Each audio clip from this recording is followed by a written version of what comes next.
तो डॉक्टर रणदीप गुलेरिया ने दावा किया है कि दिसंबर के आखिरी हफ्ते या फिर जनवरी में भारत में कोरोना वैक्सीन आ जाएगी।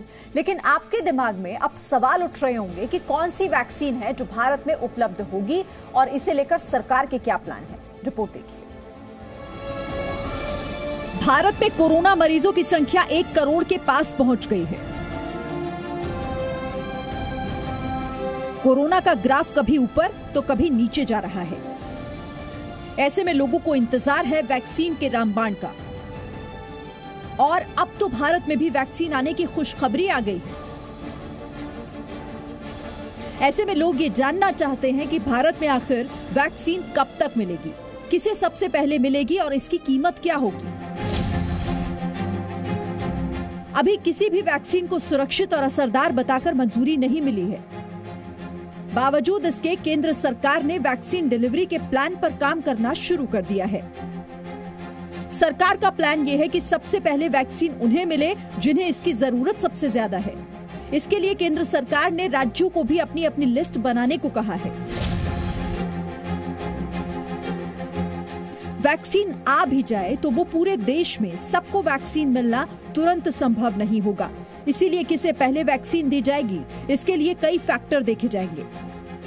ये भी देखा जाएगा कि पहली स्टेज में कितनी वैक्सीन उपलब्ध हो रही है। दुनिया भर में इस बात को लेकर सहमति बन गई है कि वैक्सीन में किसे प्राथमिकता दी जाए। सबसे पहले फ्रंटलाइन हेल्थ वर्कर्स के साथ साथ सुरक्षा कर्मियों, पुलिस, म्युनिसिपल कर्मचारियों को प्राथमिकता मिलेगी।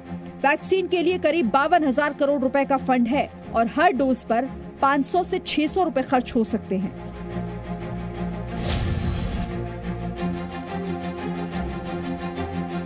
वैसे तो वैक्सीन पर दावे अलग अलग आ रहे हैं। भारत में 2 स्वदेशी वैक्सीन भारत बायोटेक की कोवैक्सीन और जायडस कैडिला की वैक्सीन भी फेज 3 के ट्रायल्स में है।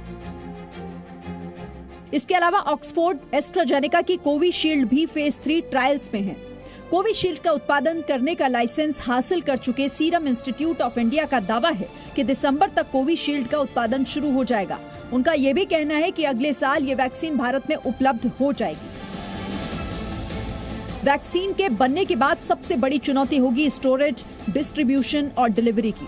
भारत में वैक्सीन को स्टोर करने के लिए 25,000 कोल्ड स्टोर हैं, जहां 4 डिग्री सेल्सियस में स्टोरेज होता है। ऐसे में ऐसी वैक्सीन अप्रूव होती है जिसे फ्रीजर में रखना आवश्यक है तो फिर दिक्कत होगी। लॉजिस्टिक भी एक बड़ा मुद्दा है। रूसी वैक्सीन स्पुतनिक वी के स्टोरेज के लिए -80 डिग्री सेल्सियस पर उसे स्टोर करना होगा। सीरम इंस्टीट्यूट जो कोविशील्ड बना रहा है उसे 10 से 20 डिग्री सेल्सियस में रखना होगा, जिसके लिए कोल्ड स्टोर का इस्तेमाल किया जा सकता है। इस वजह से माना जा रहा है कि उपलब्धता के बाद उसका इस्तेमाल आसानी से किया जा सकेगा।